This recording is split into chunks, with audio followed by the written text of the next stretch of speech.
specifically, we're using simulations to look at arbitrage behavior because most studies that have looked at AMM really focus on liquidity provision and kind of the theoretical aspects of AMM. So we're looking more closely at arbitrage behavior.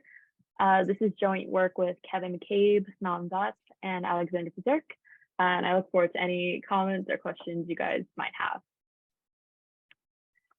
So just kind of the main goals of what we're going to do in this presentation and what this study is all about. We're trying to study AMMs, and we're looking at the different parameters that make up AMMs, and also how the composition of traders can influence both the AMM price performances and the agents' performances who are interacting with the AMM. I'll get into a more specific definition of AMMs in a second, but briefly, they are decentralized exchanges that let people kind of immediately make trades in a decentralized manner, which means that there's not a third party where they have to, give their tokens in escrow or like that.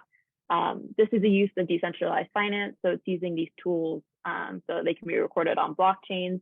And there's little research on this simply because they're so new. And a lot of the work coming out on AMMs has been focused on, computer science journals and things like that, whereas we really need some economic analysis to understand what's going on and how different parameters can affect the prices and performances of things. So in this presentation, I'll go over what AMMs are. I will explain how we model them as an agent-based model and how we utilize Entry, which is the software we use to run our simulations. And then I'll also analyze the performance of AMMs through 2 simulations that we've run. This is just a preview of some of the results that we'll have. This is a graph showing the trades throughout one simulation run with the prices on the y-axis and the different treatments centered here. And this is just to motivate you and show you that changing one aspect, namely the liquidity depth of the AMMs, can really give us a lot of different prices in the AMM. So it matters greatly, how these AMMs are set up and how the traders are motivated. To go over quickly what AMMs are, they were first introduced by Hansen in 2003 and 2007 papers, but he focused on AMMs as a mechanism, as a way of trading with an exchange function. And they really found popularity with the advent of cryptocurrencies. So they haven't been around for that long, but they're becoming more and more popular now. AMMs run a smart contract, so that's where they're agreements built from code and they automatically run when certain conditions are met. And AMMs do this by trading digital tokens automatically through the exchange function. And the exchange function is just, some ratio of tokens that has to be kept constant. And I'll go over the particular one that we use a little bit later on.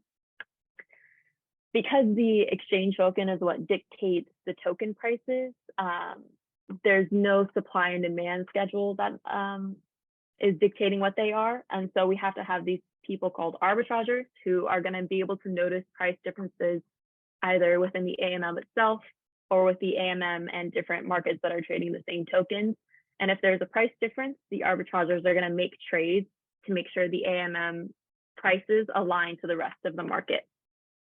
Now, the supply of tokens comes from different agents called liquidity providers, and they give tokens to the AMM in exchange for a type of reward. And finally, AMMs are going to be operating on the blockchain, which is just this ledger that records all of the transactions. And there's some advantages to doing AMMs on a blockchain as opposed to something like a limit order book. Sorry. This graph is again to motivate why we're looking at AMM specifically in decentralized exchanges as opposed to other forms of cryptocurrency exchanges or things like that. So this is a total value locked in decentralized exchanges starting, in 2020 when none of them really existed, into 2022, where you can see there's huge spikes in people using them and the total value that's there. And why we're looking at AMMs, again, it's an access to cryptocurrency that you might not see and access to particular tokens that you might not be able to get otherwise. There's also a benefit to using decentralized finance services such as AMMs over centralized finance in the sense that Users have more autonomy in holding their own wallets, as they don't have to give their assets to a trusted third party for extended periods of time, which is really helpful. And they can replace order books, which are, another major way to trade tokens. But having order books on blockchains is very expensive, so it's often not done. And so order books are done in a more centralized manner, and it's still very costly, both in terms of it being slow, because usually you have to have, a particular matching of buyers and sellers to be able to trade. And it's also costly computationally. Recording all the offers on like a blockchain would be very expensive.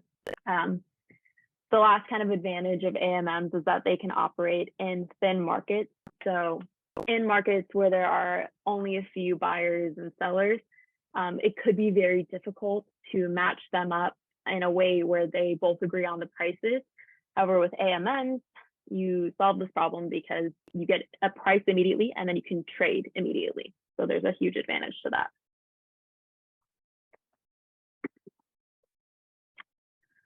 Some of the questions that we can look at with simulations deal with how arbitrage affects AMM, how the liquidity depth affects the prices, and how agent motivations and strategies can influence, the AMM price variances and deviations.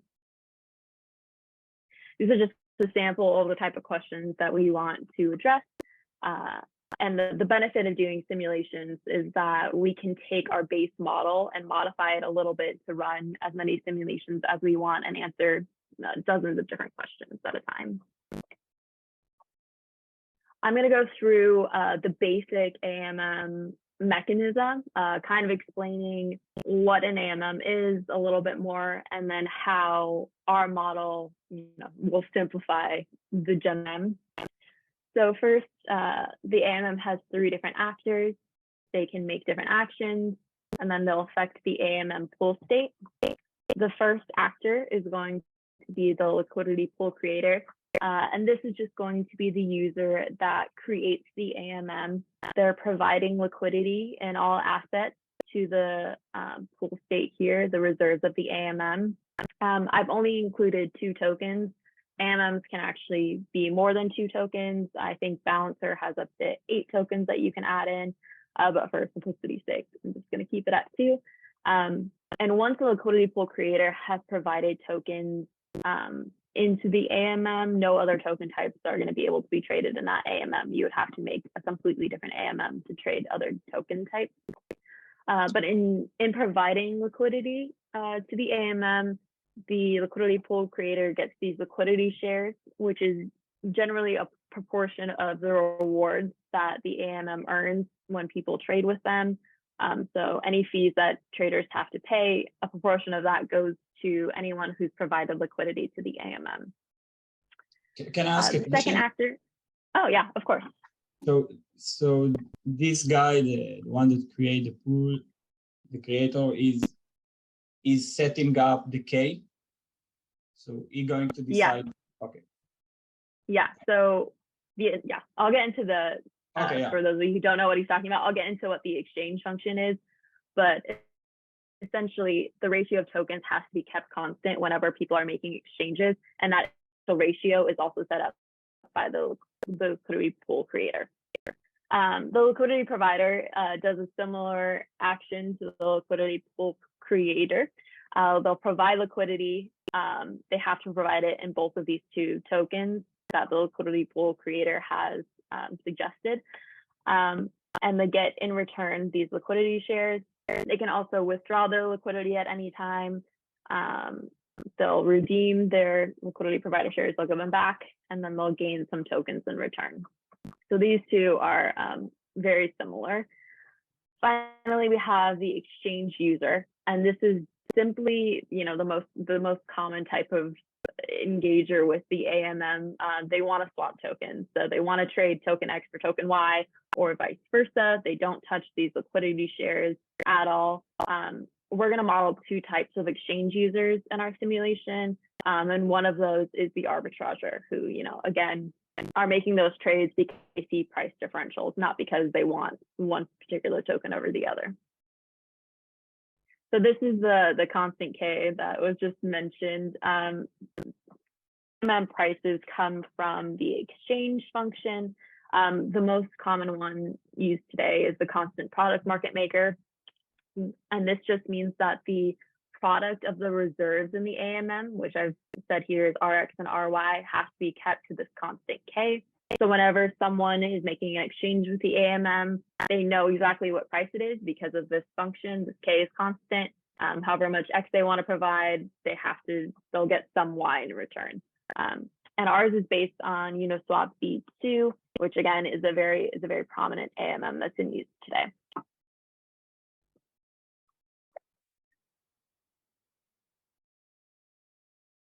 So the way we build our agent-based model is through the Microeconomic System framework that was popularized by Vernon Smith in 1982. And the MES framework utilizes three components, namely the environment, institutions, and agent. And so you can build any sort of market or auction structure through this framework. The different components will show you what the environment looks like. You'll have different institutions that will be able to manage the trades or the wallets or things like that. And then you'll build agents with a variety of strategies that interact with these institutions. Through what ours looks like, but we run it through mtree software, which is based on the MES framework. So to write code in mtree, you have to build at least one environment, one institution, and have some sort of agent strategy. But you can build kind of any sort of those systems within mtree. So if there's any questions about mtree after, I can take you through a little bit more of what that looks like. So this is what our AMM Microeconomic System looks like. We have a DeFi environment. Our DeFi environment kind of works in the background. It's not doing too much. It's just giving our agents and our institutions the endowments and reserves that they need to be able to function properly. Our agents, again, we're going to have two exchange users. So the first one is dividend traders that I'll get into on the next slide. And then the second would be arbitragers. But all of the agents here are going to be trading token X, token Y, and currency. Those are the three types of tokens and currency that we have in our system. And we have three different trading institutions that these agents can interact with. Our AMM, again, is the Uniswap V2.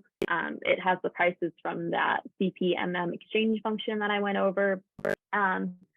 And then we have two reference markets, and these are kind of going to represent our exogenous markets. So when we talk about the AMM needing to have prices aligned with other markets, in our system, our AMM needs to have prices aligned with these two reference markets. Each of these trading institutions trades two tokens. So for the AMM, it's token X and token Y. For our reference market X, it's token X and currency. And then for our reference market Y, it's token Y and currency. The other important factor with our reference markets is that they have exogenously set prices. So they have bid and ask prices for the tokens to be able to trade. And these are set by the experimenter at the beginning and they can change throughout, but we have them set to one price throughout. And so agents will know this, all of this is common knowledge. And yeah, the prices won't change for them.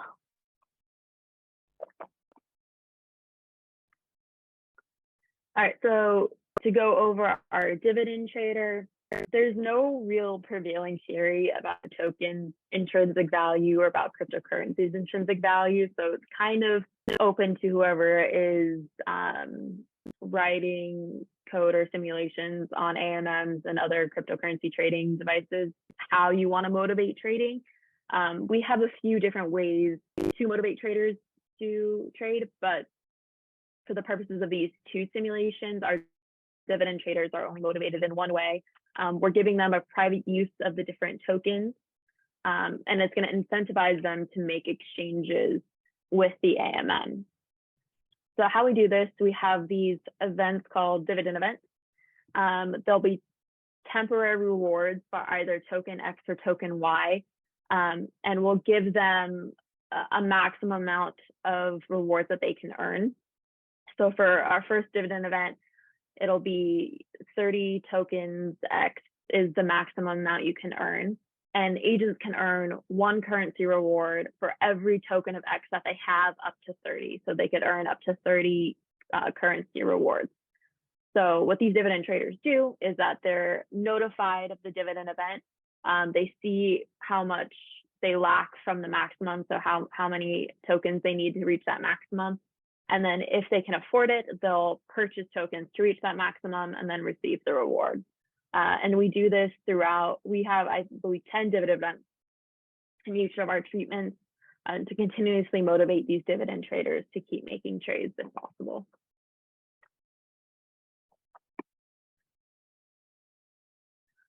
Our arbitrageurs, however, are not motivated to purchase tokens because they have a value from the token.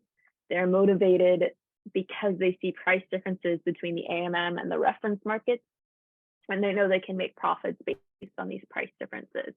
So to do that, again, the reference market prices are set and known, but the AMM prices can change based on the dividend traders' trading activities.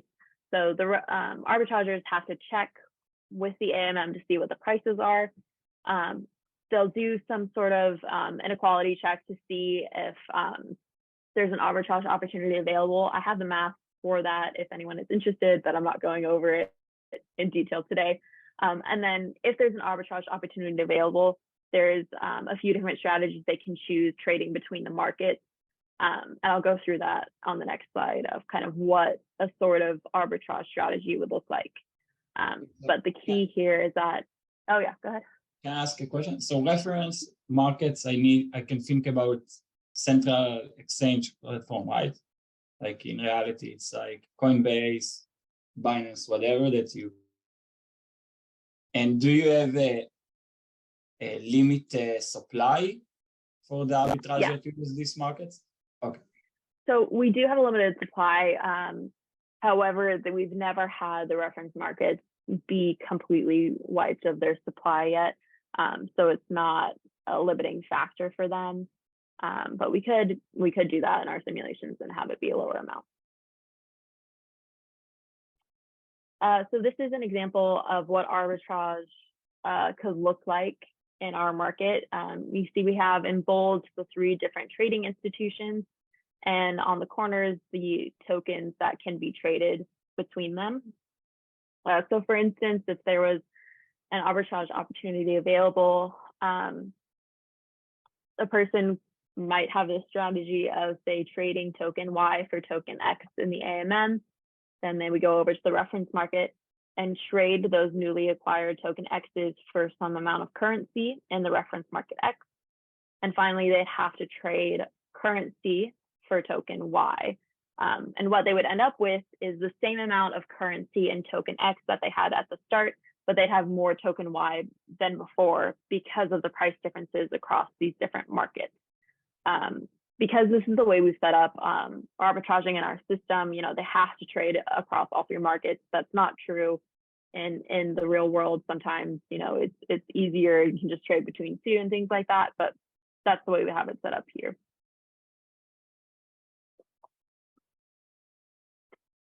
And you're always trading the same amount of token X in the AMM market and the references market, but not the same amount of token Y that corresponds to this? So they could trade however much they wanted. It's not necessarily the same amount because our arbitrages are all set up the same way. They all generally try to trade the same amount, but that changes throughout the simulation as the prices change a little bit and it becomes less profitable to make larger trades. So you'll see that a little bit later on. So I think like go with what I think Kai thought about. So the arbitrager is going to choose the optimal arbitrage given the market condition, or you can do semi-optimal, like instead of like exchanging the maximum you can profit you can gain, you will use kind of something that is almost, because in reality sometimes arbitrageurs are not so sophisticated to take the entire cake, the entire yeah, so they'll do the optimal amount they can because of the price differences and the amount of tokens that they have. They're not able to immediately arbitrage in a way that gets the price exactly right from the first trade. There are ways we could easily set up an arbitrager who maybe isn't as optimal as this. That's definitely a variation we could do in these simulations, but one we haven't looked at closely. We've just focused on kind of very simple arbitrage strategies and very simple trading strategies, but definitely later on we want to include some more complex ones.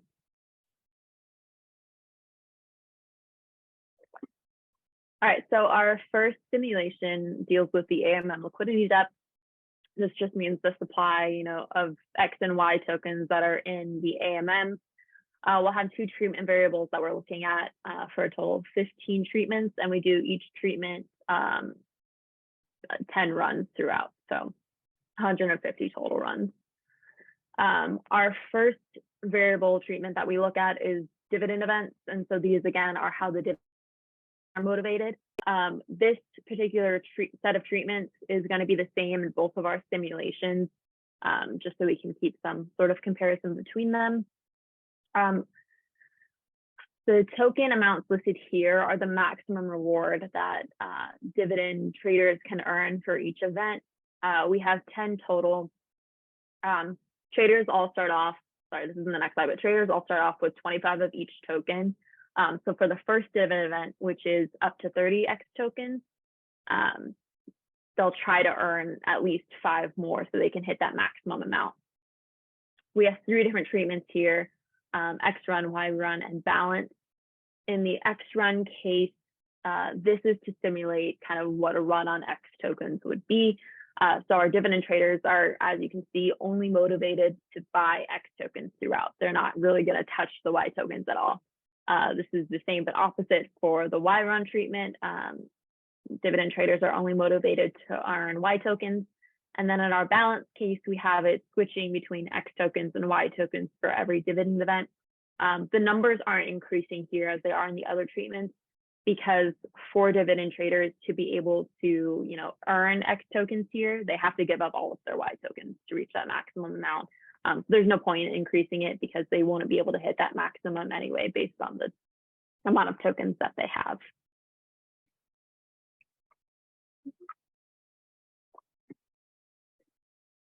So our next treatment set is the liquidity depth of the AMM. We have 5 different cases here, ranging from 250 to 5,000. We keep the amount of X reserves and Y reserves the same in each. We did do a couple of test runs with this number being different, but that's just a different type of arbitrage opportunity that we can look at, but we don't in this case. What's important to note here is this thing called a spot price, which is just the ratio of reserves in the AMM. So it's the ratio of Y reserves over the ratio of X reserves. And this starts out as 1 for all of our treatments here. And you'll see it starts off at 1, but because of the arbitrage opportunity that we have that I'll show you in the next slide, the spot price needs to end up at 2. And so the arbitragers are going to be trying to get this price all the way up to 2. So some of our control variables for the agents, we have more than this for the simulation, but these are the relevant ones that you guys will need to understand to look at. We'll have 20 exchange users total. For this first case, or first set of simulations, we have 15 dividend traders and 5 arbitragers. All of these agents are going to be endowed with 25 of each of the tokens and the currency. And we've set transaction fee to 0 for now. We have done some of the runs with a higher transaction fee, and it works exactly the same way and exactly as you would expect. There's less arbitrage opportunities. Trades are more expensive, but they're still behaving in the same manner as they would without a transaction fee. So maybe, I don't know if you did it, you maybe want to try, because in this case, it seems that everyone has the same endowment. But I think in if you think about reality, arbitragers are most of the time big sharks. So it will be nice to see what's happened if you give them more money in the beginning. So I don't know, Yeah, that's a fair point. yeah, we are also looking at because of, you'll see with the liquidity depth sizes, it takes them longer to be able to arbitrage because they have so few tokens. So that might alleviate the problem if we did higher endowments in that case. And something else that you should take into account, do you know flash loans? Yeah. So flash loans makes that there is no liquidity constraint to arbitrageurs in some sense. So maybe that's a good point. I guess that it will change, like you mentioned. Like in the beginning, they have less wealth to do transactions, but later they will converge to the same.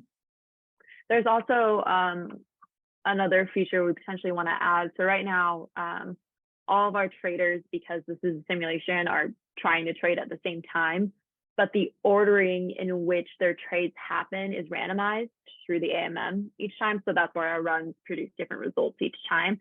However, there's ways of paying more money to get your trade ahead. And so we want to introduce additional strategies that can, introduce this factor.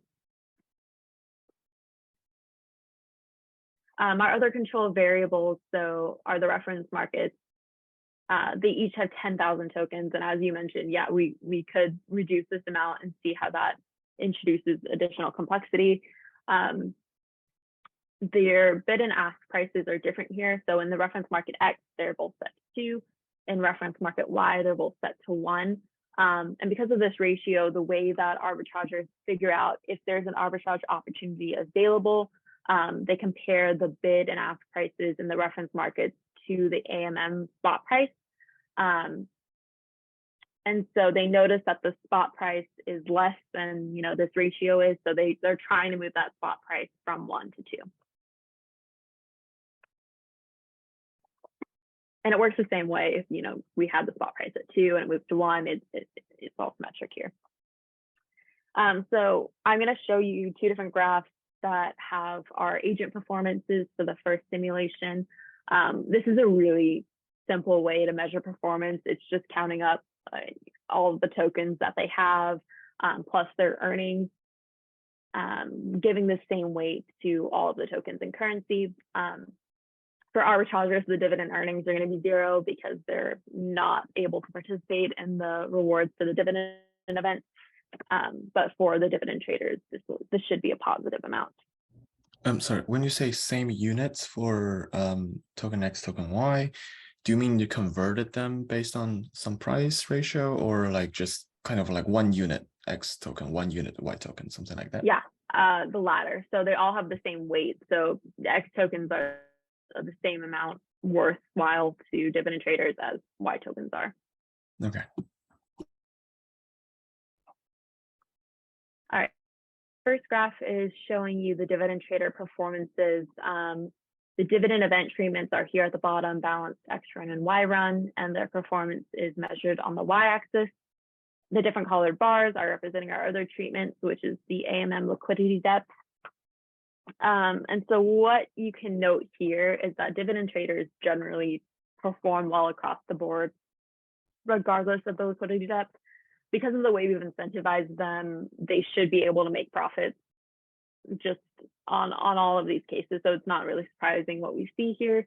The only thing to really note on this slide is that in the case of the Y run, where the where the dividend traders are motivated to earn Y tokens only, they perform a little bit better than the 2 other cases. And that's because the way we have the arbitraging set up, arbitrageurs are attempting to buy X tokens to get the price aligned. So they're competing for different tokens here. The arbitrageurs are trying to get X tokens. The dividend traders are trying to get Y tokens. And you'll see this throughout some of the graphs I show you that, arbitrageurs generally perform worse in this case because they're all competing for the same token here. And the next slide here is the same graph, but for the arbitrageurs instead. Here, as opposed to with the dividend traders, the liquidity depth of the AMM really matters. So in the 2 highest cases of the liquidity depth, which is the red and purple line, red and purple bars, you can see they're performing a lot better. This just makes sense simply based on the way we set it up. There's more arbitrage opportunity available to them because the liquidity depth is larger. They're able to make more trades to get that price aligned. It just takes them a lot longer to do so. So again, looking at different arbitrager strategies and looking at different arbitrager endowments could impact this, and we could probably mediate this a little bit. That'd be interesting to do in the future. I have a question. So you thought that if the liquidity depth it's lower, that means that each transactions will have more price impact on the pool, which then leads to there might be more unbalance between the pool itself and, let's say, the outside your baselines markets. Then there might be arbitrage opportunity there compared to if your liquidity pool is like large 5,000, then there might be less price impacts, that's less arbitrage opportunity, isn't it? Yeah, I can see how, that was a theory that we had as well. I'll show you in a couple of slides why that isn't the case. But it's mainly because dividend traders aren't able to continually keep driving the price up. Once they've hit like a really high peak, the price is too high and they have to wait until arbitrageurs bring it down. And so that's kind of essentially why you don't see, as much profit opportunities in the lower cases as you do in the higher ones. And did you try to take like extreme big liquidity pool? So like, I don't know, like 100K, you check it, what happened like in a really big pool?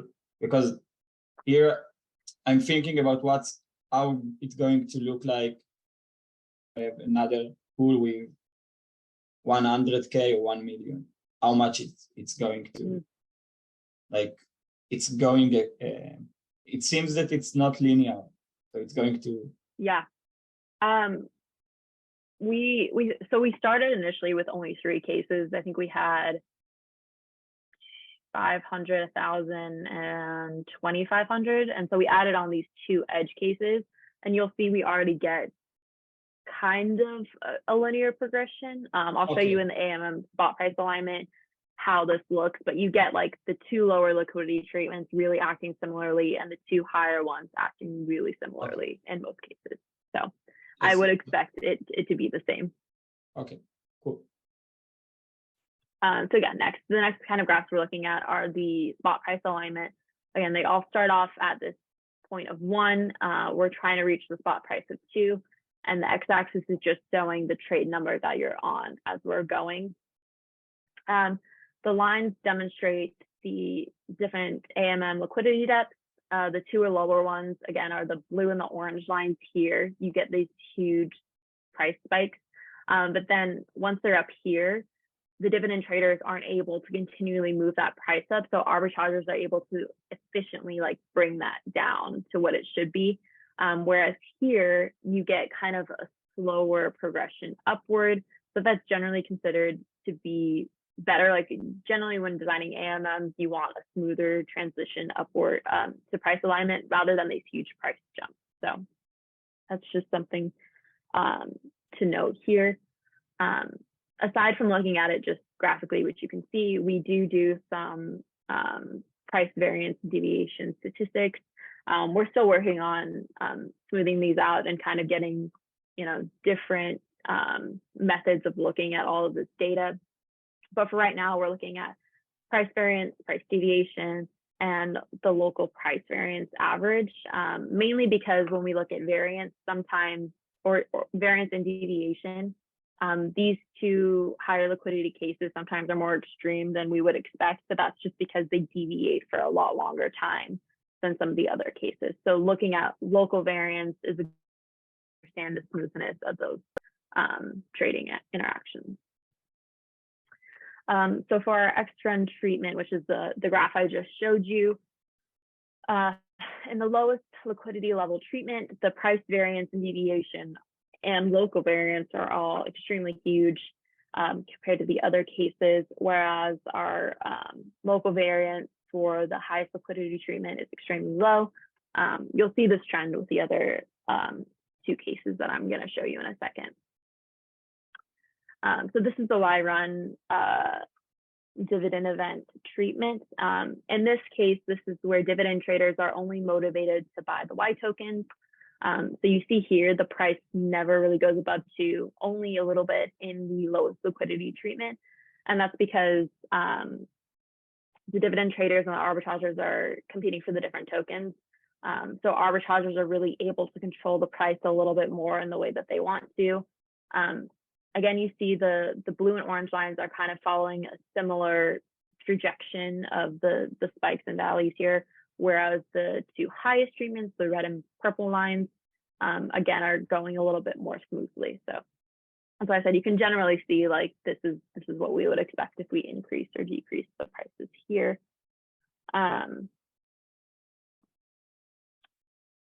Looking at the price variance and deviation again, once again, the price variance is huge for the lowest liquidity treatment. It's generally going to be high because the liquidity depth is so low that any price change is just huge. Any trade moves the price a lot, as opposed to the highest liquidity treatment. So in our final dividend treatment for this set of simulations, we have the balance case where dividend traders are rewarded for both token X and Y. And you get kind of a more measured graph here. So there is price spikes, not as huge as in the X run, but better than in the Y run. But you still get the trend of the most extreme ones being the lowest liquidity and the higher liquidity treatment kind of having a longer deviation, but less price movement overall. And this is true with the, yeah. Sarah, could you remind us when was the dividends period?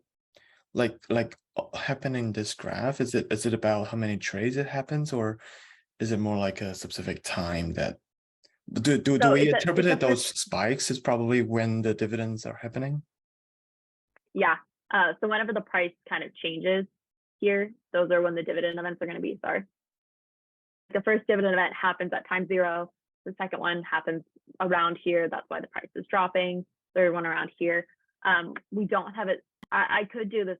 Maybe I should have. I could do this graph as a set of time instead of trades. That might be more informative because the way we have the dividend event set up is through seconds in our simulation. So every 4 seconds in a maximum time of 300 seconds for our simulations.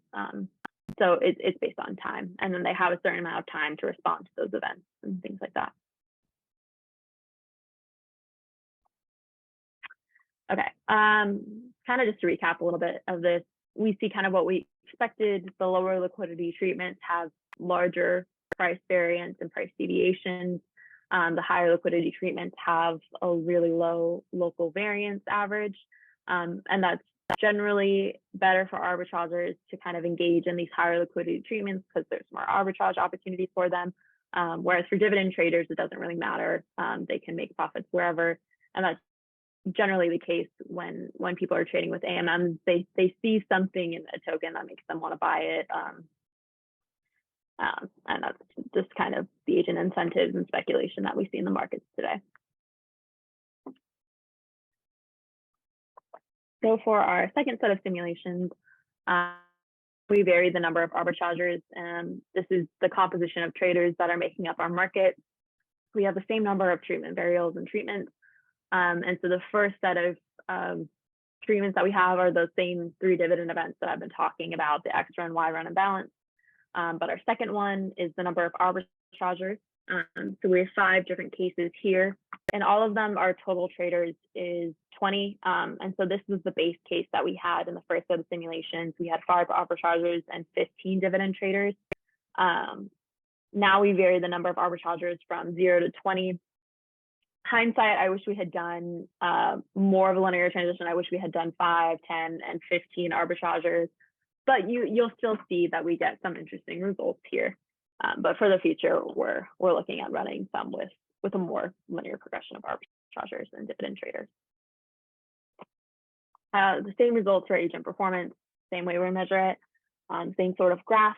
So for the dividend traders, once again, doesn't really matter. They do a little bit better in the Y run treatment. So for a number of arbitrageurs, the number of dividend traders is obviously going to be opposite. So in the cases where there's a lot of arbitrageurs, which is the blue and the kind of orange bars here, they tend to do a little bit worse than when there's only one dividend trader, which is the red bar here. That's just a simple kind of competition mechanism there. If there's no one competing with you for the tokens, you're going to be able to gain more. And we see this similarly with the arbitrageurs. When there's only one arbitrager, they're able to really maximize their profits, as you would expect. This graph is a little misleading. It makes it seem like the arbitrageurs are doing a lot worse than they were in the first set of simulations, but that's not the case. It's that the case with only one arbitrager is doing so much better than any other set of simulations arbitrageurs is that it's kind of bumping up the scale a little bit. So these are kind of performing a little bit worse, but similarly to the other set of simulations. So our arbitrageurs are doing just fine. With the spot price alignment, this is where it gets a little bit interesting. As you would expect, when there's no arbitrageurs, the blue line, the price doesn't align. We need arbitrageurs to be able to do this. But what's interesting is when we have a lot of arbitrageurs and few dividend traders, we get the same sort of price variation that you were when there was a lot of dividend traders involved. Because arbitrageurs aren't considering what others are doing when they're making their trades, they all put their trades in at the same time, and that's driving the price up way too high. And so you'll see the trend where the purple and red lines are just doing this similar thing throughout all of the treatments, because there's not dividend traders to kind of mediate the market a little bit. So the cases where the arbitraging is actually working best is in the 1 and 5 case here, which is the orange and green lines. These have fewer price spikes and are able to get the price down kind of quickly. And you see that with our table here, the variance and deviation and local variance are pretty low in the 1 and 5 case as opposed to the others.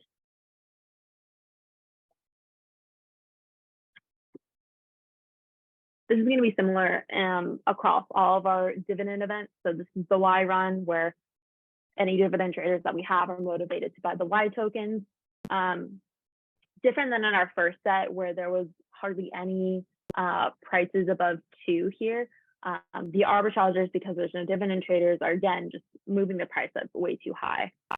So it's not the best case to have a lot of arbitrageurs in your market and only a few dividend traders. Some of the results here, where there are getting better price variance and deviation when there's less arbitrageurs, but still some arbitrageurs. In the same case with the balanced treatment, you see the blue line doesn't even ever align, but the orange and green are doing pretty well, whereas the purple and red, which is the higher liquidity, is a lot worse. And same with our table. So our main takeaways, just overall, I kind of wanted to show you how we can model an AMM as an agent-based model, how you can run simulations, kind of all the variables that we can change. I only showed you, a few that we could, but you could change any of the control variables that I listed, and we even talked about some in this. But based on the simulations that we've run, you see the largest price jumps in the AMMs with lower liquidity, so it's a little bit more tricky to trade in those markets if you're concerned about slippage or things like that. There's also the fact that higher AMM liquidity leads to less volatile price movements and also gives more room for arbitrageurs to make profits. And finally, more arbitrageurs compared to dividend traders cause large price variance deviation. So those cases when there's 19 and 20 arbitrageurs really wasn't beneficial to the AMM. It's good to have kind of a mix of traders, which is what you would expect. In the future, in the short term, we have a lot more simulations we're planning on running.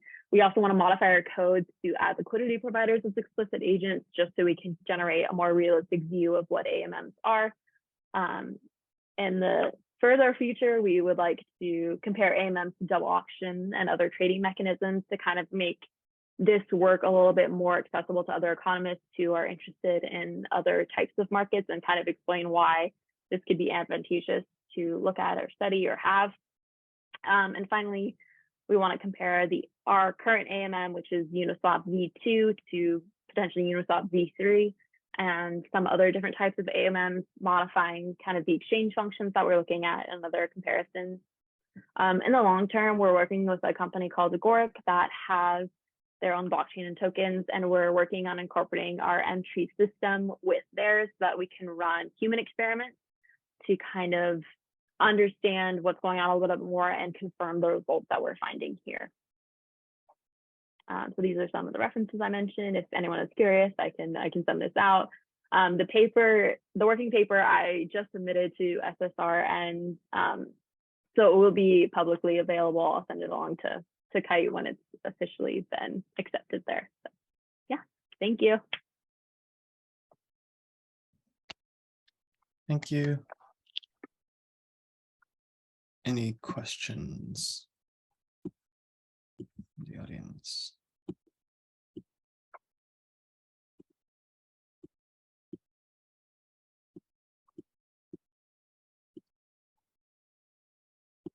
Okay, I have one. I was thinking while your presentation, before you reached the very last slides, I was asking like, why simulation but not just directly do an experiment in the lab, since you already have it coded in M-tree, and you could potentially just recruit 20 people and then do the same thing that you do in the simulations, right? Without even using the blockchain company that you collaborate with, right? Yeah, that is true. It's something we're considering doing. We really want to work with Agoric, but we also want to do human experiments. I think why we've done simulations so far is to kind of narrow down what would be best to do the experiments on. So like kind of what treatments are the most interesting and what simulations get us the most interesting results and things like that. And so like, for instance, with the number of arbitrageurs, there's not really a point in comparing the case of 19 and 20. Like those look very similar. So like running a human experiment with those two treatments wouldn't make a lot of sense. So we're just trying to narrow down right now what is the most interesting part that we would want to focus our human experiments on. Right.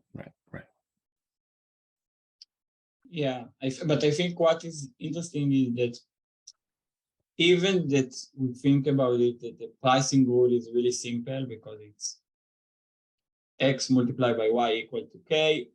I guess that for someone that just go to the lab, try to trade goods, it's super complex. So it could be that the trader going to have some big error in their decision, that they do they always trade more than they need, less than they need. And so it will be nice to see how their performance is going to be compared to the simulation. I guess it will be. Yeah. I mean, that's definitely true, because our agents are right now optimized to perform as well as they can. And that's definitely not going to be the case with human experiments. There's always some room for error involved. Yeah. So I agree. I think it would be interesting. For the arbitrageurs, when in the second treatment you show us that you have like 1925. The order of them doing trades depends on a random order. That's what you described before, right? And there is no way that they do the transaction in the same block. It has to be like in a certain order. Or like can they fail the arbitrage? No, so it's just completely random. They can't do anything to ensure that their trades are going first. And our blockchain institution is barely a blockchain institution. It's very simple in the sense that it's only recording transactions and ordering those. So yeah, we've considered, and we have kind of a working model of a more complex blockchain system, but not one that's fully finished yet that we can run our simulations on. So that is in the works with some of my other co-authors. That's great. Any other questions? So how much time it like took you to code it, the environment? So what's actually interesting about this project is that it started with, we used to run an undergraduate research program here. Kevin McCabe ran it with undergraduate students. And so I had a team of 3 undergraduates. Nolan, who's a co-author, was one of them at the time. And we started this project with them. So it was 4 of us coding this project together. And then after summer was over, they kind of left, and Nolan was really interested in the project. So he stayed on. And so he and I finished up coding the experiment and simulations. And so it took, I mean, the bulk of the work was done over 3 months with 4 of us. And it wasn't with people who are experienced Python coders at all. One of them had never touched code before in her life and was learning on the go. So working in M-Tree, I can say, like, I don't have as much coding experience as a lot of other people. I think working in M-Tree, you know, you don't need a high level of computational skills to be able to do that.